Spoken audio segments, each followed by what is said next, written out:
안녕하세요. 저는 얼마 전 힘들게 살아온 30년의 시간을 보상받은 70대 여자입니다. 옛말에 뿌린 대로 거둔다는 말이 있죠. 보통은 나쁜 짓을 하면 벌을 받는다는 의미로 쓰이지만 좋은 일을 하면 그게 열매가 되어 돌아온다는 뜻으로도 쓴답니다. 그런데 얼마 전 저에게 그 말의 의미대로 좋은 열매가 돌아온 일이 있었답니다. 그건 다 저희 착한 남편 덕분이었는데요. 그동안 무슨 일이 있었는지 얘기해 보려고 하니 잘 들어주셨으면 좋겠습니다. 벌써 몇십 년도 더 된 이야기부터 해야겠네요.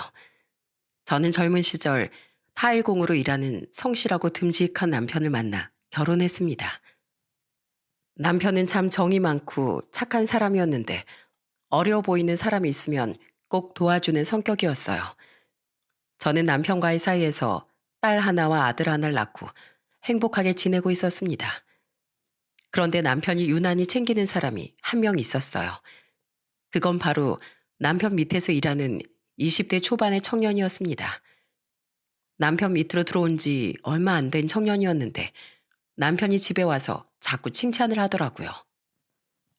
요즘 젊은 애들 중에 그렇게 열심히 사는 애가 흔하지 않은데 얼마나 기특한지 몰라. 힘든 내색도 안 하고 땀 뻘뻘 흘리면서 정말 열심히 하더라고.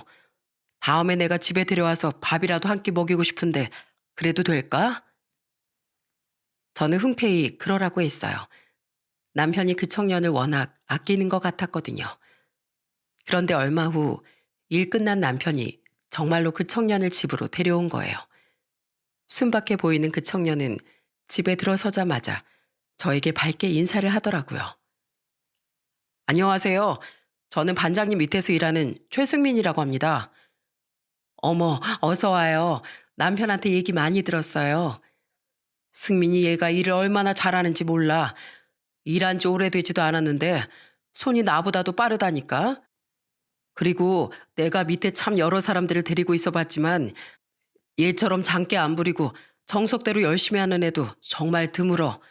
그리고 어찌나 효자인지 시골에 계시는 부모님한테 손 벌릴 수 없다고 방학 때 이렇게 열심히 일하잖아. 하도 남편이 칭찬을 하길래 저는 학생에게 물었죠. 학생, 그럼 학생은 우리 남편처럼 전문 타일공이 되는 게 꿈이에요? 그래서 이렇게 열심히 배우는 거예요? 아니요. 전 대학 나와서 꼭 나중에 제 사업을 하는 게 꿈이에요. 사실 저희 부모님이 몸도 불편하시고 생활에 여유가 없으셔서 학비를 보태줄 수 있는 형편이 안 되시거든요. 그래서 아르바이트도 이것저것 많이 해봤는데 타일 일이 돈을 많이 준다고 해서 시작하게 된 거예요. 그런데 반장님이 일도 너무 잘 가르쳐 주시고 잘 챙겨 주시니까 저도 더 열심히 하게 되네요. 승민이 얘가 꿈이 참 많은 애야. 자고로 남장 꿈을 크게 가져야 되는 법이거든. 나랑 같이 다니면서 내 수제자가 되면 딱인데 너무 아쉽지 뭐야. 야 승민아, 너 그러지 말고 이번 기회에 꿈을 타일공으로 바꾸는 거 어때? 이거 경력 쌓이면 직장인 월급보다도 훨씬 잘 벌 수 있다. 농담이야 농담. 너도 네 삶이 있는데 내가 욕심내면 안 되지. 그 이후에도 남편은 종종 그 학생을 집으로 데리고 왔어요. 부모님과 떨어져서 혼자 사는데 집밥이 얼마나 그립겠냐면서 많이 챙겨주더라고요.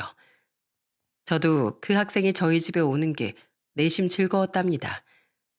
저희 애들하고도 잘 놀아주고 저한테도 살갑게 굴었거든요. 그리고 틈틈이 저희 집안에 도움이 되어주고 싶어 하는 게 눈에 보여서 예쁘더라고요. 사모님, 이거 의자가 좀 삐걱거리는데요. 여기 앉아있다가 넘어지면 큰일 나요. 제가 고쳐드릴 테니까 잠시만 소파에 앉아 계세요. 제가 또 이런 건 기가 막히게 잘하거든요. 망가진 가구를 수리해주거나 무거운 짐을 나르는 것도 도와주고 제가 밥을 차려주면 설거지도 나서서 하곤 했어요. 게다가 젊은 애들답지 않게 엄청 검소했는데 얘기를 들어보니 돈을 아끼기 위해 집에서는 밥도 잘 안 먹고 불도 잘 안 켜고 산다고 하더군요. 그 모습이 안쓰러워서 저도 더욱 잘해줬던 것 같아요. 그렇게 그 학생과 잘 지내던 중 사건이 하나 터지고 말았습니다. 남편이 그날따라 퇴근이 늦더니 밤 늦은 시간에서야 퉁퉁 부은 눈으로 집에 들어온 거예요. 제가 왜 이렇게 늦게 왔냐고 하자 남편은 제 손을 꼭 붙잡더니 이렇게 말하더군요. 여보, 오늘 승민이 수술했어. 출근도 안 하고 연락도 안 되길래 무슨 일이 있나 싶어서 집에 찾아갔거든. 그런데 그 바보 같은 게 배를 움켜잡고 혼자 끙끙대고 있더라고. 식은땀을 어찌나 흘렸는지 이 추운 날에 글쎄 옷이 다 젖어버렸어. 급하게 응급실에 갔더니 맹장이라더라. 아휴, 아프면 진짜 병원을 가지 왜 참고 있었냐고 물어봤더니 뭐라는 줄 알아? 가만히 있으면 나아질 줄 알았대. 어젯밤부터 아팠는데 한숨 자고 일어나면 멀쩡히 출근해서 있을 줄 알았다고 하더라고. 그런데 그 미련한 것이 새벽 내내 끙끙 앓으면서도 병원 한 번 안 가고 옆에 챙겨주는 사람이라도 있었으면 그런 일은 없었을 거 아니야. 내가 오늘 그 집에 안 찾아갔으면 어쩔 뻔했겠어. 아휴, 너무 속상해 진짜.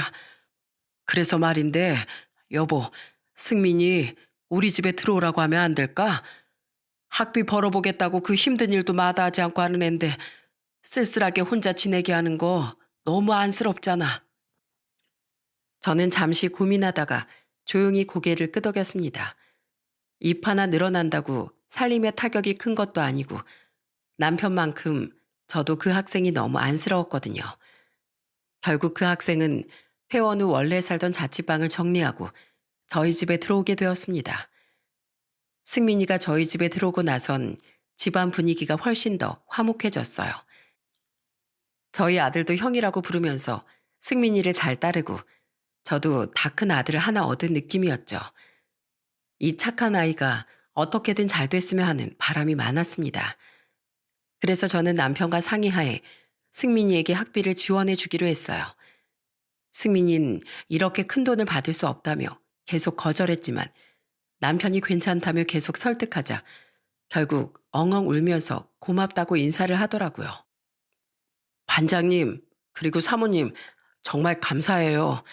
제가 나중에 성공해서 꼭 몇 배로 갚을게요. 저 꼭 믿어주세요. 절대 실망시켜드리지 않을 테니까요. 그 이후 승민이는 저희 가족이 되었답니다. 평일엔 열심히 학교를 다니고 집에 와서는 저희 애들이랑 항상 재밌게 놀아줬어요. 같이 로봇이나 블럭도 조립해주고 운동장에 나가서 공도 차면서 놀았죠. 덕분에 저도 수월하게 집안일에만 신경 쓸 수 있었어요. 집안일은 또 어찌나 잘 거드는지 어린 제 애들이 그걸 보고 따라하면서 빨래도 개고 정리정돈도 잘하더라고요. 하루는 다 같이 승민이네 부모님이 계시는 지역으로 내려간 적이 있었어요. 워낙 깡촌이라 그런지 멀리서부터 소 울음소리와 개 짖는 소리가 정겹게 들리더군요. 어디서 불이라도 때우는지 시골 특유의 불 때는 냄새도 났는데 마치 어린 시절로 돌아간 것 같아 기분이 좋더군요. 울퉁불퉁한 시골길을 달려 한참을 들어가자 다 쓰러져가는 집이 한 채 나오더군요. 거기서 나온 승민이의 부모님을 본 저는 깜짝 놀라고 말았습니다. 승민이 아버진 눈이 안 보여 지팡이를 짚고 계셨고 어머닌 다리 한쪽이 불편하셨어요. 승민이가 왜 그렇게 부모님께 손을 벌리기 싫어했는지 알겠더라고요. 아이고, 정말 잘 오셨습니다. 우리 승민이한테 얘기 많이 들었어요. 승민이를 아들처럼 재워주고 먹여주고 하신다죠. 게다가 학비까지 지원해 주신다니 부모 입장에서 어떻게 감사를 드려야 할지 모르겠습니다. 잠시 후 승민이 어머니께선 텃밭에서 직접 기른 상추를 따와 삼겹살까지 구워주시더군요. 우리가 내려온다고 신경 많이 쓰신 것 같은데 괜시리 죄송하기도 했어요. 역시 직접 기른 상추라 야들야들하고 너무 맛있네요. 그러고 보니 승민이가 어머님 아버님 인품을 닮은 것 같아요. 요즘 세상에 이렇게 착하고 성실하게 사는 젊은이들이 잘 없지 않습니까? 우리 승민이가 가난한 부모 밑에서 태어나 그렇지 참 똑똑하고 착한 아이입니다. 어릴 때부터 몸이 불편한 부모를 대신해 밭일도 열심히 도와주고 버스비 아낀다고 학교까지 그 먼 길을 걸어 다녔던 애예요. 제가 눈이 이렇게 되지만 않았어도 어떻게든 일을 해서 승민이 뒷바라지를 했을 텐데 이게 다 부모가 못난 탓이죠. 알고 보니 승민이의 아버진 원래도 눈이 조금 안 좋았는데 나이 먹으면서 시력을 아예 잃어버렸다고 하시더군요. 승민이 어머니도 다리가 불편해 멀리 나갈 수가 없어 제대로 된 일을 할 수 없었다고요. 이런 환경에서도 열심히 공부해 좋은 대학에 들어간 승민이를 보니 역시 도와주길 잘했다는 생각이 들었어요. 승민이 부모님 댁에서 하루 묵고 난 다음 날 다시 서울로 올라오려고 하는데 갑자기 승민이 아버님이 봉투를 하나 내미시는 거예요. 봉투를 열어보자 그 안에는 30만 원이 들어있었습니다. 우리 승민이가 생활비도 하나 안 내고 학비까지 지원받으며 그 집에서 신세지고 있으니 제가 마음이 영 편치 않습니다. 제가 돈이 없어 이것밖에 못 드리지만 우리 승민이 방세라고 생각하고 받아주세요. 네? 방세라뇨. 저희가 무슨 하숙집도 아니고 그냥 남는 방 하나 쓰게 해주는 건데요, 뭐. 이거 도로 가져가세요. 저희 이런 거 필요 없습니다. 아니에요. 저 그렇게 염치 없는 사람 아닙니다. 아들을 남의 집에 맡겨놓고 어떻게 공짜로 돌봐달라고 하겠습니까? 제가 다음번에 어떻게든 돈을 마련해서 더 드릴 테니 이번엔 이거라도 받아주세요. 아버님이 애원하듯이 계속 봉투를 내미시자 너무 난감하더군요. 안 그래도 없는 형편에 한 푼이라도 아끼셔야 할 텐데 그 돈을 차마 받을 수 없었어요. 그런데 그때 계속 거절하면 실랑이만 길어지겠다 싶었는지 남편이 나서더군요. 에이 아버님 이러지 마세요. 저희 식구들이 승민이를 얼마나 좋아하는데요. 우리 애들도 승민이를 얼마나 잘 따르는지 모릅니다. 그리고 저 승민이한테 해주는 거 공짜로 해주는 거 아닙니다. 아버님도 아시겠지만 승민이가 정말 똑똑하고 성실한 아이잖아요. 그 싹이 보여서 투자하는 거예요.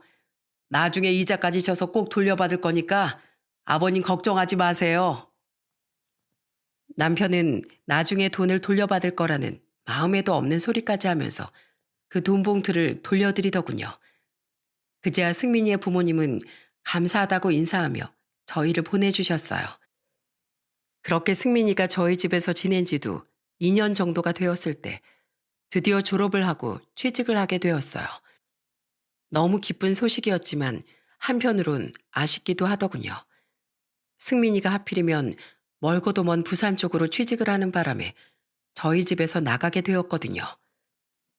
반장님, 사모님, 그동안 정말 감사했습니다. 제가 비록 제 꿈 때문에 멀리 떠나지만 이 은혜는 꼭 잊지 않을 거예요. 저한테 투자하시는 거라고 하셨죠? 저 그 투자가 옳은 투자였다는 걸 증명하기 위해 반드시 성공할 거예요. 성공해서 꼭 갚을 테니까 조금만 믿고 기다려주세요. 짐을 싸서 나가던 승민이의 뒷모습을 보고 얼마나 울었는지 모릅니다.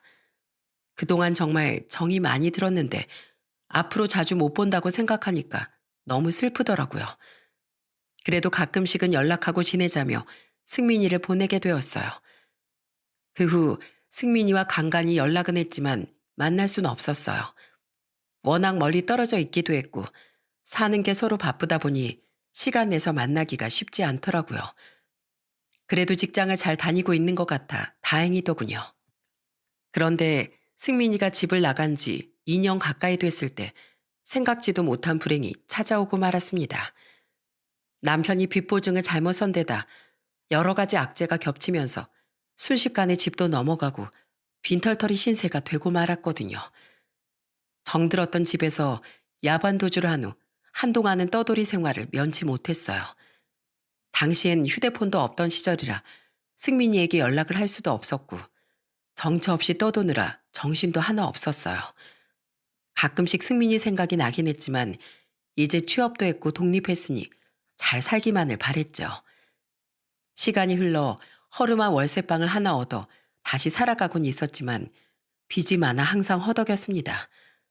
저도 이 일 저 일 가리지 않으며 열심히 했는데도 좀째 생활이 나아지질 않더군요. 그래도 애들이 착해서 대학 등록금도 아르바이트해서 벌고 엄마 아빠를 많이 도와줘서 큰 힘이 됐습니다. 그런데 그렇게 힘들던 시간도 버티고 버티다 보니 지나가더군요. 어느덧 시간이 흘러 큰딸도 시집을 보내고 30대 초반이던 아들도 결혼할 여자를 데려왔어요. 집안 형편이 어려워 자식들을 결혼도 못 시킬 줄 알았는데 정말 다행이었죠. 저희 아들은 그때 막 스타트업 회사를 창업한 상태였고 예비 며느린 중소기업 대표의 비서로 일하고 있었어요. 아직 아들의 벌이도 시원치 않은데 결혼을 하겠다는 예비 며느리를 보니 돈만 다지는 애는 아닌 것 같더군요. 그래서 전 흔쾌히 결혼을 허락했습니다. 며느리인 결혼 초기엔 저희 부부 아들에게 참 잘했어요. 애교도 많고 살가운 성격이었거든요. 게다가 마음씨도 어찌나 예쁜지 본인도 일하느라 피곤할 텐데 저희 아들의 건강을 더 챙기더라고요. 저희 아들에게 보양식을 만들어주고 싶다며 먼저 저한테 찾아와 음식도 알려달라고 하는 등 제 아들한테 지극정성으로 잘하는 것 같았어요. 그때까지만 해도 저는 며느리를 참 잘 얻었다고 생각하고 있었죠. 그런데 그 모습은 전부 다 거짓이었습니다. 결혼한 지 2년쯤 지나자 며느리가 슬슬 본색을 드러내기 시작했거든요. 아들이 운영하는 회사가 잘 될 기미를 안 보이자 막 나가기 시작했어요. 하루는 명절 때 저희 집에 와서는 가방만 내려놓고 홀랑 소파에 누워버리는 거예요. 제가 음식 좀 같이 하자고 말했더니 이러더라고요. 어머님, 제가 음식을 어떻게 해요? 저 손에 물 한 방울 안 묻히고 자랐다고요. 무슨 소리야? 너 지난번에 나한테 음식하는 법도 배워가고 지난 명절에도 나랑 같이 전 부치면서 재밌다고 했잖아. 그런데 왜 갑자기 딴소리야? 그럼 지난번에 묻힌 건 물이 아니라 기름이었니? 그건 그냥 몇 번 체험해 본 거죠. 솔직히 그런 걸 제가 왜 해요? 저 나름 고급 인력이거든요. 어머님처럼 그렇게 값어치 없는 일을 안 한다고요. 제가 얼마나 높은 분이랑 일하는 줄 아세요? 당신 미쳤어? 우리 엄마한테 그게 무슨 소리야? 그럼 당신은 여긴 대체 왜 온 건데? 누워서 우리 엄마가 차려주는 밥상이나 받아 먹으려고 온 거야? 나도 같이 할 테니까 당신도 엄마 도와서 해. 나도 처가 가서 할 만큼 하니까 당신도 하라고. 아들이 억지로 며느리의 손을 끌고 주방으로 끌고 오자 며느리는 입을 삐죽 내밀고선 하는 둥 마는 둥 하더라고요. 심지어는 전을 붙이다가 얼굴에 기름이 튄다며 제 아들에게 짜증을 내기까지 했어요. 그리고 그 이후에도 밥을 먹으며 젓가락을 탁탁 내려놓고 인상을 잔뜩 구긴 채 기분 나쁜 티를 팍팍 내더군요. 보다 못한 전 며느리에게 이렇게 물었죠.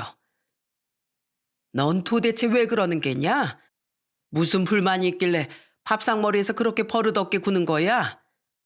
뭐가 불만인지 모르세요? 이 사람이랑 결혼하면 사모님 소리 들으면서 떵떵거리면서 살 수 있을 줄 알았는데 구질구질하게 이게 뭐예요? 남들은 명절 때 해외여행 간다는데 난 맛없는 동태전이나 부치고 진짜 짜증난다고요. 뭐야? 구질구질해? 너 내 아들 벌이 얼마 안 되는 거 알고 결혼한 거 아니었니? 사모님 소리를 듣고 싶었으면 잘 나가는 재벌 기업 사장이랑 결혼하지 그랬어. 당연히 시간 지나면 이 사람도 그렇게 될 줄 알았죠. 1, 2년만 지나면 외제차도 떡하니 선물 받고 직원들이 저한테 사모님이라고 부르면서 굽신거릴 줄 알았다고요. 그런데 이게 뭐예요? 얼마나 능력이 없으면 사업한 지 3년 가까이 됐는데 외제차 한 대를 못 사주냐고요. 뭐? 외제차? 너 돈 욕심 없는 애인 줄 알았더니 완전히 반대였구나. 그 모습을 여태까지 숨기면서 나랑 내 아들한테 잘해주는 척 했던 게냐? 너 그런 식으로 할 거면 지금 당장이라도 내 아들이랑 헤어져라. 난 너처럼 두 얼굴인 며느리 필요 없다. 옆에 있던 아들도 며느리한테 많이 실망했는지 옆에서 한숨을 푹푹 쉬더니 이렇게 말하더군요. 당신 기어코 우리 엄마한테서 헤어지란 소리까지 들어야겠어? 내가 여기 와선 그딴 말도 안 되는 소리 좀 하지 말라고 그랬지. 나는 뭐 성공 안 하고 싶은 줄 알아? 나도 우리 회사 열심히 키워서 직원도 더 뽑고 매출도 많이 올리고 싶어. 그런데 사업이 다 내 마음대로 되는 줄 알아? 최선을 다하고 있으니까 좀 기다려 달라고 했잖아. 그제야 며느리는 눈을 흘기며 입을 꾹 다물더군요. 그렇게 살갑고 애교 있던 며느리가 어떻게 저렇게 변할 수가 있는지 정말 믿어지지 않았습니다. 여태까지 저희 부부랑 아들한테 잘했던 게 다 가식이었다고 생각하니 치가 떨리더라고요. 그런데 한번 본성을 드러낸 며느리는 계속해서 추잡한 모습을 보이더군요. 얼마 전엔 저희 아들이 사업 자금에 보탠다고 차까지 팔자 남편이 자기가 타고 다니던 차를 아들한테 줬습니다. 그런데 고맙다고 인사하는 아들과는 달리 며느리가 인상을 잔뜩 구기며 이렇게 말하더군요. 에이씨, 그럼 오래된 똥차를 어떻게 타고 다녀? 쪽팔려 죽겠네. 차 안에서 노인네 냄새 날 거 아니야. 며느리 너 보자 보자 하니까 안 되겠구나. 너희들 살림에 보탬이 되라고 내 차를 준다는데 그게 그렇게 냄새나고 기분이 나쁘냐? 그럼 그 차키 도로 내놓거라. 네가 그렇게 원하는 외제차를 사든지 말든지 알아서 하고 다신 우리한테 도움받을 생각하지 마. 그럼 외제차 살 돈을 주시던가요. 돈도 없는데 무슨 외제차를 사요. 솔직히 제 외모에 이런 똥차는 어울리지도 않거든요. 당신 진짜 미쳤어? 돈 없어서 내 차까지 팔아버린 상황에 아버지가 차를 준다고 하면 감사하다고 받아야지. 뭐? 노인네 냄새나는 똥차? 그렇게 우리 아버지 차가 창피하면 앞으로 걸어다녀. 술 먹고 나한테 데리러 오라는 소리도 하지 말고 당당하게 걸어다니라고. 그런데 얼마 후 아들이 운영하던 회사가 결국 망하게 되자 며느린 사기당했다며 저희 부부가 있는 앞에서 아들과 대판 싸우더군요. 아, 정말 로또 1등인 줄 알고 가난한 노인네들 밑에서 여태까지 참았는데 완전히 꽝이었잖아. 나 당신이랑은 못 살아. 사모님 소리 들을 줄 알고 기껏 꼬셔서 결혼했더니 이게 도대체 뭐야? 뭐라고? 기껏 꼬셔서 결혼해? 너 처음부터 나한테 노리고 접근한 거였구나. 그래서 그렇게 일 그만두고 싶다고 노래를 불렀니? 명품으로 휘감고 다니면서 취미생활이나 하려고? 당연하지. 그게 모든 여자들의 꿈 아니야? 그리고 나 정도 외모면 그런 생활 즐길 자격 되거든? 오히려 억울한 건 나라고. 꽝인 줄도 모르고 정성 들였다가 내 시간만 낭비한 거잖아. 이럴 시간에 다른 남자 공략했으면 벌써 사모님 소리 들을 수 있었다고. 뭐라고? 너 진짜 속물이구나. 그동안 사치 부리는 것도 다 참아주고 어떻게든 네가 그렇게 원하는 사모님 소리 듣게 해주려고 내가 얼마나 노력했는데. 그런데 나도 이제 더 이상은 못 참겠다. 너같이 욕심 많은 여자랑 사는 것도 지긋지긋해. 착한 여잔 줄 알고 결혼했던 나야말로 사기당한 거라고. 눈앞에서 아들 내외가 큰 소리를 내며 싸우니 머리 끝까지 화가 치밀어 오르더군요. 그래서 저는 더 이상 참을 수 없어 며느리를 향해 이렇게 말했습니다. 너희 둘 지금 당장 도장 찍고 갈라서라. 그리고 너 감히 우리 아들 이용해 먹으려고 꼬셔서 결혼까지 해? 그 더러운 속내 여태까지 잘도 속인 걸 보니 그 연기력이 아주 아침 드라마 연기자 뺨치는구나. 너 이 길로 나가서 다신 우리 눈앞에 뛰지 말거라. 한 번만 더 그 더러운 주둥이를 나불댔다간 그 입을 확 찢어버릴 테니까. 그렇게 전 며느리를 집 밖으로 쫓아냈고 결국 아들은 결혼 3년 만에 이혼을 하게 되었습니다. 나중에 아들에게 얘기를 들어보니 저에게 속내를 드러내기 전부터도 아들을 들들 볶았다고 하네요. 사치도 너무 심했고 맨날 일 그만두고 집에서 취미생활이나 하고 싶다며 아들에게 스트레스를 줬다네요. 결혼을 미끼로 남자 등골이나 빨아먹으며 살려고 했던 쓰레기 중에 쓰레기였던 거죠. 저는 아들이 그런 여자와의 사이에서 자식 없이 깔끔하게 끝낼 수 있어서 다행이라고 생각했습니다. 아들은 이혼 후에 신혼집을 정리하고 저희 집으로 들어왔어요. 그런데 아들까지 사업이 망하고 나니 생활이 참 어렵더라고요.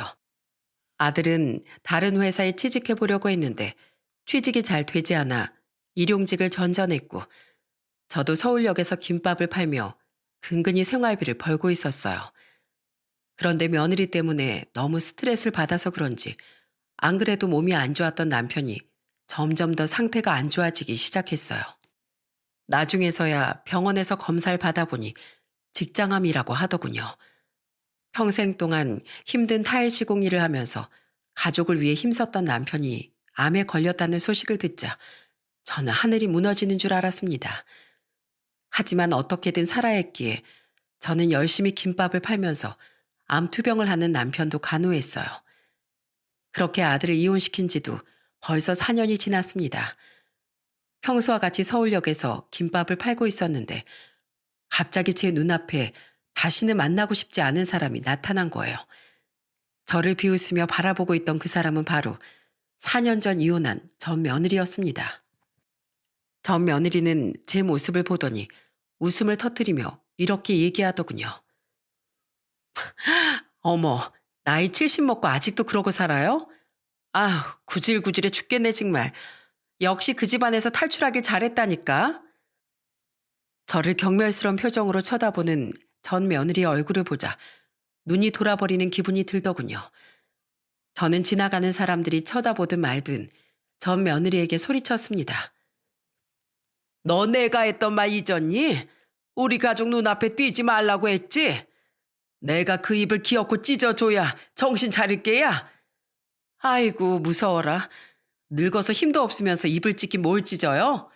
남들은 그 나이 은퇴하고 여유롭게 노후 보내는데 지하철역 안에서 김밥이나 팔고 있다니. 아우 쪽팔려.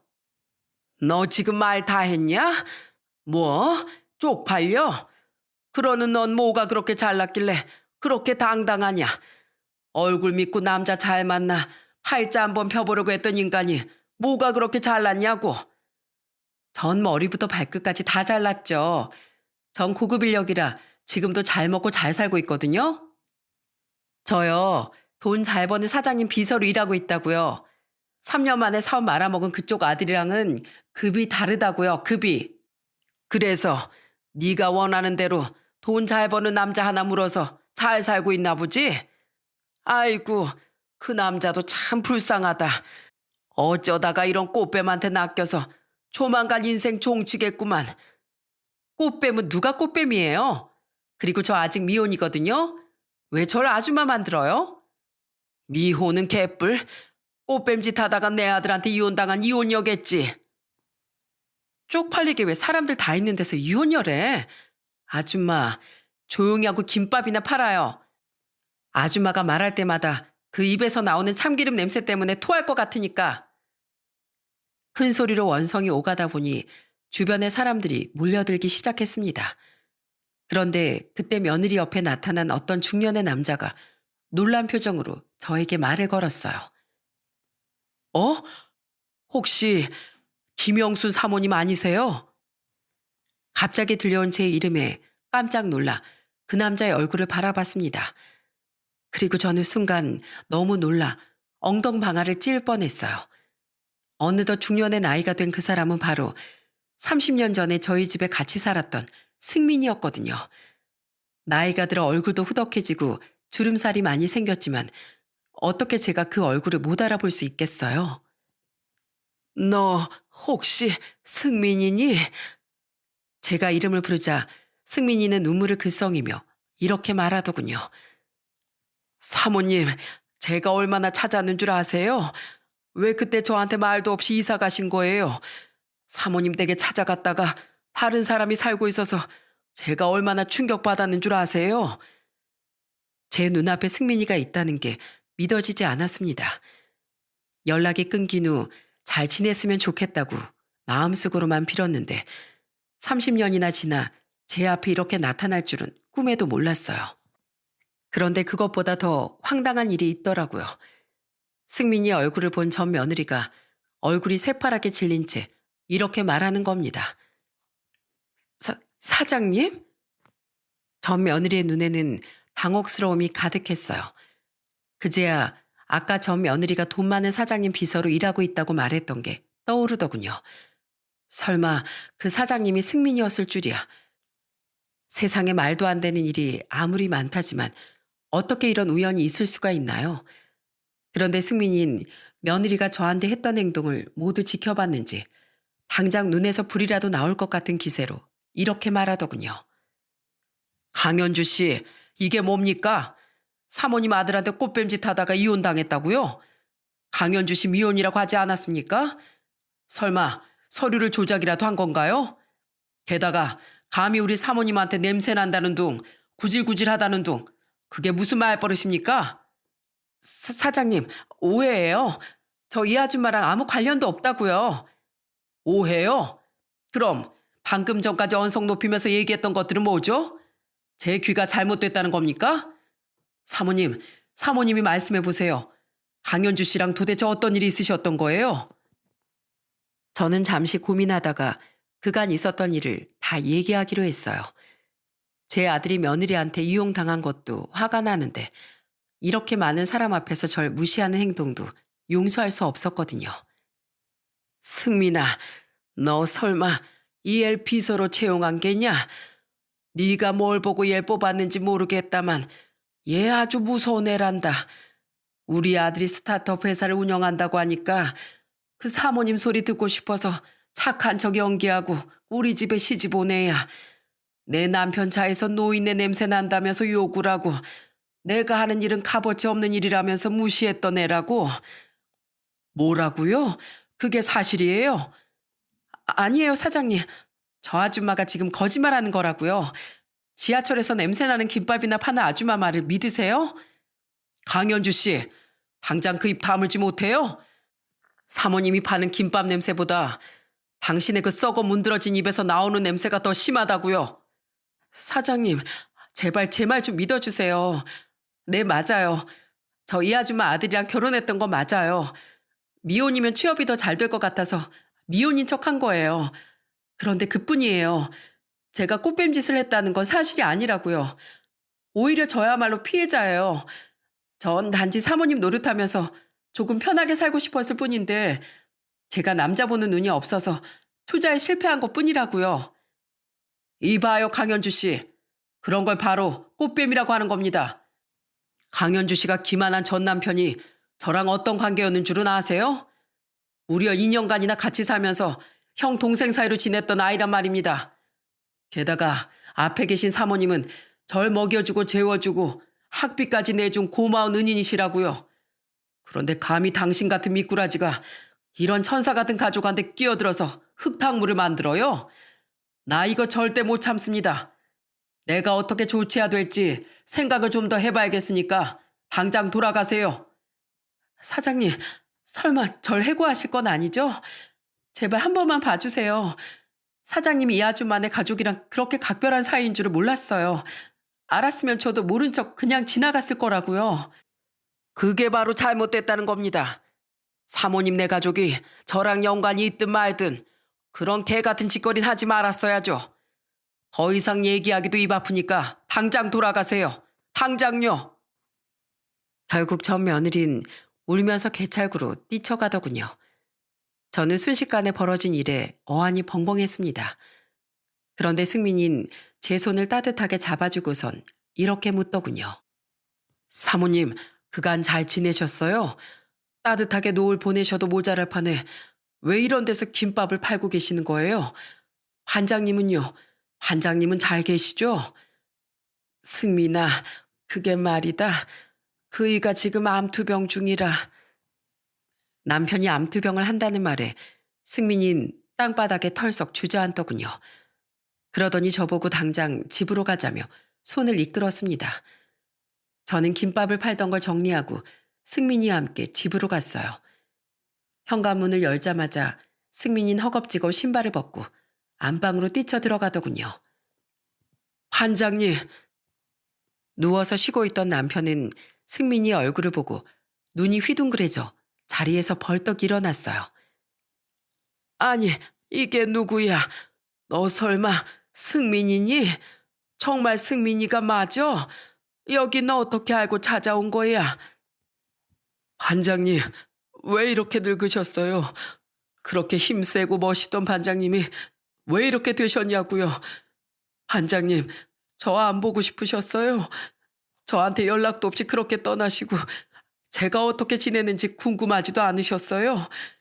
전 반장님한테 무슨 일이 생긴 건 아닐까 걱정돼서 잠도 못 잤다고요. 도대체 그동안 어디에서 어떻게 계셨던 거예요? 네? 승민아, 정말 미안하다. 너한테 미리 연락을 하고 떠났어야 하는데 그때 빚쟁이들이 들이닥치는 바람에 그럴 정신도 없었다. 여기저기 옮겨다니며 떠돌이 생활을 하느라 내 몸 하나 챙길 여유도 없었단다. 나중에라도 널 꼭 찾아가고 싶었는데 괜히 잘 살고 있는 애한테 마음의 짐이 될까봐 그러지도 못했어. 왜 그러셨어요? 그렇게 힘드셨으면 절 당장 찾아오셨어야죠. 제가 꼭 성공해서 은혜 갚겠다고 말씀드렸죠. 이자까지 쳐서 저한테 투자한 거 받기로 해놓고서 그렇게 잠적해버리시면 어떡합니까? 반장님, 저 그동안 반장님이 얼마나 보고 싶었는지 모릅니다. 저한테는 아버지나 다름없으신데 제가 반장님을 어떻게 잊고 살아갈 수 있겠어요? 둘은 서로 끌어안으며 뜨거운 눈물을 흘리더군요. 옆에서 보고 있던 저도 하염없이 눈물이 흘러나왔습니다. 반장님, 많이 아프시다고요? 그동안 힘들게 사시느라 너무 고생하셔서 그런 거죠? 제가 어떻게든 반장님을 찾아내서 도와드렸어야 하는데 제가 정말 못난 놈이에요. 아니야, 난 괜찮아. 원래 이 나이 들면 없던 병도 생기고 그러는 거야. 그래도 열심히 일해서 우리 애들 잘 키웠으니 된 거지 뭐. 그나저나 넌 잘 살고 있는 거지? 차림새가 멀끔한 거 보니 잘 지내고 있는 것 같긴 한데 결혼은 했고 아이는 저요. 언젠가 반장님께 보답하고 싶어서 이 악물고 노력했어요. 제가 그렇게 꿈꿨던 제 사업도 오래전에 시작했고요. 지금은 직원도 많이 둔 회사로 성장했습니다. 결혼도 하고 아이도 둘이나 낳아 잘 살고 있는데 반장님을 만나지 못해 항상 마음이 허전하고 속상했어요. 그래도 잘 살고 계실 거라고 믿고 있었는데 왜 그런 되먹지 못한 여자한테 수모까지 당하면서 사셨어요? 하필이면 왜 그런 쓰레기 같은 여자를 며느리로 들이셨냐고요? 남편은 갑작스런 며느리 얘기에 어리둥절한 표정을 짓더라고요. 그래서 전 오늘 있었던 일을 남편에게 말해주었습니다. 그러자 남편은 주먹까지 부들부들 떨면서 화를 참지 못하더라고요. 걔가 승민이 네 비서로 취직을 했다고? 어찌 이런 말도 안 되는 일이. 승민이 너 걔랑 절대 같이 일하면 안 된다. 걔 꼬리가 9개나 달린 여우야. 절대 걔 두 얼굴에 속으면 안 돼. 반장님, 걱정하지 마세요. 강연주 신 제가 오늘부로 해고할 거예요. 보아하니 서류까지 조작한 것 같은데 가만히 두고 볼 수는 없죠. 아참, 그럼 중현인 지금 뭐하고 지내요? 사업이 망했다면서요? 어디 다른 데 취직이라도 한 건가요? 그랬으면 좋겠는데 취직이 잘 안 돼서 일용직을 전전하고 있단다. 내 아들도 너처럼 참 꿈이 많은 아이인데 이 나이에 아들이 그렇게 고생하고 있는 걸 보면서도 부모로서 아무런 도움이 되질 못하는구나. 이게 다 내가 못나서 그런 거야. 난 못난 애비라고. 그게 무슨 말씀이세요? 반장님처럼 훌륭하신 분이 세상에 어디 있다고요? 걱정 마세요. 제가 중현이도 도울 수 있는 방법을 한번 생각해 볼게요. 30년 전 돈이 없어 힘든 타일 일을 하던 절 반장님이 도와주셨잖아요. 그러니까 이번엔 제가 도울 거예요. 저 이제 그만한 능력은 된다고요. 이후 승민인 집으로 돌아갔습니다. 인연은 언젠간 꼭 만난다더니 이렇게 우연히 승민이를 만나게 되었다는 사실에 저희 가족 모두가 얼마나 신기했는지 모릅니다. 알고 보니 승민이는 원래 차를 타고 다니는데 그날따라 차가 고장나는 바람에 지하철을 탔다고 하더군요. 만약에 차가 고장나지 않았다면 저와 만날 일도 없었겠죠. 이런 게 바로 운명이라고 하는 걸까요? 며칠 후 승민이가 저희 집에 다시 찾아왔어요. 긴히 드릴 말씀이 있다면서요. 승민이는 다짜고짜 저희 앞에 무릎을 꿇더니 이렇게 말하더군요. 반장님, 사모님, 제가 며칠 동안 정말 많이 고민했습니다. 그동안 저에게 해주셨던 거 이자까지 쳐서 갚으려면 어떻게 갚아야 하나 하고요. 처음엔 돈으로 계산해 보려고 했는데 그동안 해주셨던 걸 도저히 돈으로 따질 수가 없더라고요. 그래서 생활에 필요한 실질적인 도움을 드리는 게 제일 낫다고 생각했습니다. 반장님, 앞으로는 이렇게 집에서 혼자 누워 계실 필요 없어요. 제가 최고급 의료시설로 모시겠습니다. 간병인도 붙여드리고 필요한 치료는 모두 할 수 있게 해드릴 거예요.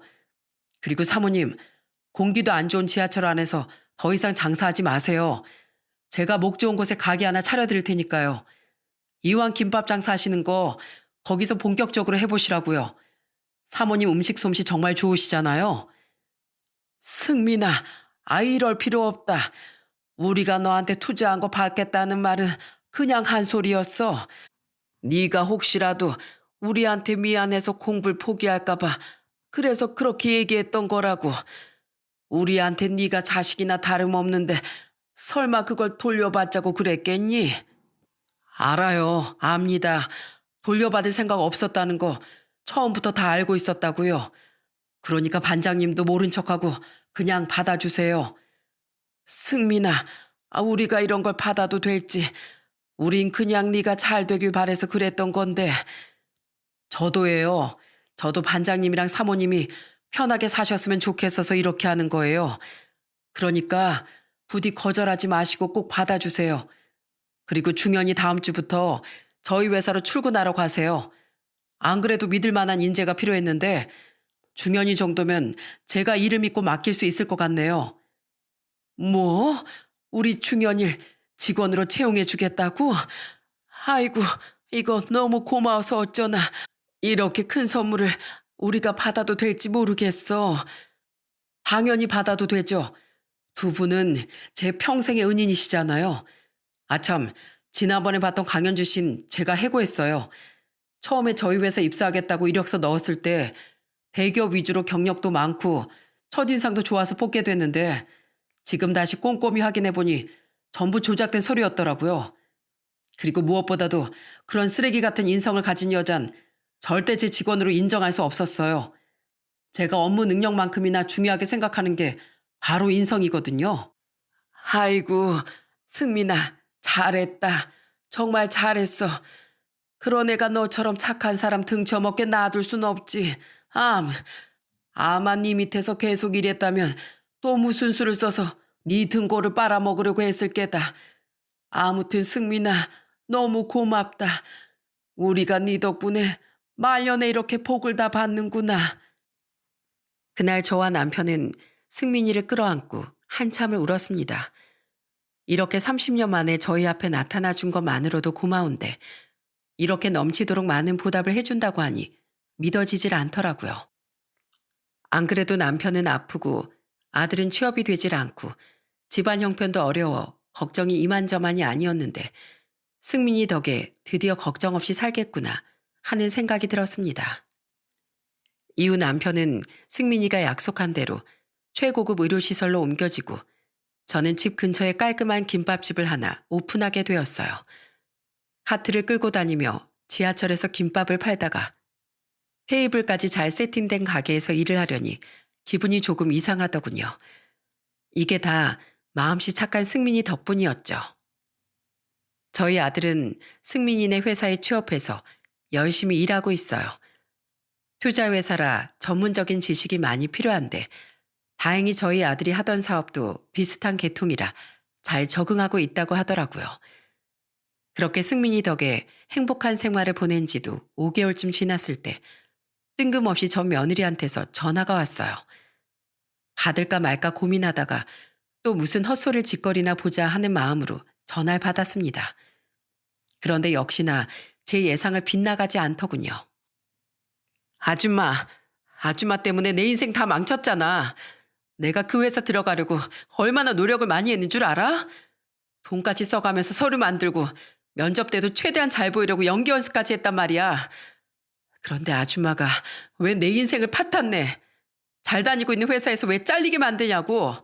이야, 넌 진짜 변한 게 하나도 없구나. 가짜 서류 만들고 연기 연습하는 게 노력이냐? 너 그 회사 들어가서 뭐 하려고 했어? 설마 미혼인 척하면서 유부남인 승민이를 꼬시기라도 할 생각이었어? 꼬시게 누가 꼬신다고 그래? 내가 미쳤어? 그런 늑다리 꼬시게? 하여튼 무식한 아줌마라 무식한 소리만 하네. 무식한 건 내가 아니라 너겠지. 지 힘으로 성공할 생각은 안 하고 내 아들 등골 빨아먹으면서 사모님 놀이만 하려고 했던 주제에 뭘 잘했다고 큰 소리야? 그리고 꼬시는 건 네 전문 아니냐? 네 입으로 말했잖아. 사모님 대접 받고 싶어서 내 아들 꼬셨다며? 가난하고 냄새나는 노인네들 밑에서 참고 살았다며? 그래서 뭐 어쩌라고? 사람마다 살아가는 방식이 다 다른 거야. 나같이 얼굴로 먹고 사는 애들은 원래 다 그렇게 사는 거라고. 그래, 얼굴 믿고 꽃뱀짓이나 실컷 해봐라. 어차피 그것도 이제 몇 년 안 남았네. 네가 젊을 때나 그게 먹히지. 너도 곧 40인데 그게 언제까지 계속 통할 거라고 생각해? 저번에 보니까 벌써 미간에 주름살이 자글자글하게 생겼더구만. 그게 다 네가 남을 무시하면서 인상을 많이 써서 그런 거야. 마음을 곱게 쓰질 못하니까 그게 다 얼굴에 나타나는 거라고. 이 아줌마가 진짜. 아줌마, 주름이 자글자글한 노인네 주제에 그게 나한테 할 소리야? 쓸데없는 소리 하지 말고 내 인생이나 물어내. 다시 그 회사에 취직하게 해주던지 아니면 돈 많은 남자 하나 물어주던지 어떻게든 나한테 보상하라고. 흥, 미쳤니? 네가 입 잘못 놀려서 그 사단을 낸 걸 누구한테 보상해달래? 그러고 보니 너 내가 한 번만 내 눈앞에 띄면 그 입을 콱 찢어버린다고 했는데 입을 안 찢어서 자꾸 개소리를 내뱉는 거구나. 그래, 이참에 아주 내가 말한 거 지켜주마. 너 지금 어디야? 내가 가서 다신 그 입으로 나불대지 못하게 해줄 테니까 지금 당장 주소 불러. 부르라고. 제가 그렇게 소리를 치자 전 며느린 겁이라도 먹었는지 전화를 뚝 끊어버리더군요. 그렇게 외모에 집착하더니 입이 찢어지는 건 죽기보다 싫었나 봅니다. 그 이후 다시는 전 며느리한테서 연락이 오는 일이 없었습니다. 그리고 벌써 승민이를 다시 만나게 된 지 1년이나 지났네요. 얼마 전 명절 땐 승민이가 와이프와 애들까지 데리고 저희 집에 들렀습니다. 그때 시골집에 가서 뵀던 승민이의 부모님은 몇 년 전에 이미 돌아가셨다고 하더라고요. 이제는 저희가 부모님이나 마찬가지니 명절 때마다 종종 오겠다고 하네요. 어쩜 와이프도 그렇게 착한 사람을 만났는지 저와 남편에게 살갑게 대하는 걸 보고 참 잘 어울리는 부부라고 생각했어요. 저희 남편은 아직 치료 중인데 나이가 많아 완치가 될지 모르겠지만 희망의 끈을 놓지 않고 있답니다. 그래도 남편 말이 죽기 전에 승민이를 다시 만난 것만으로도 행복하다고 하네요. 여러분, 제가 앞에서 뿌린 대로 거둔다는 말 얘기했었죠? 저희 부부와 그 악마 같은 전 며느린 서로 다른 걸 뿌리고 다른 결말을 맞았답니다. 그래서 사람이 마음실 곱게 쓰라고 하는 건가 봐요.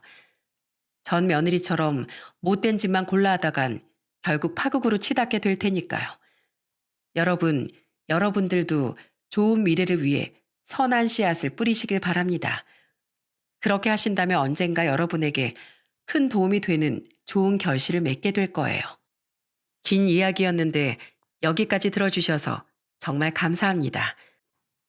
빛나는 오늘 하루도 꼭 행복하세요.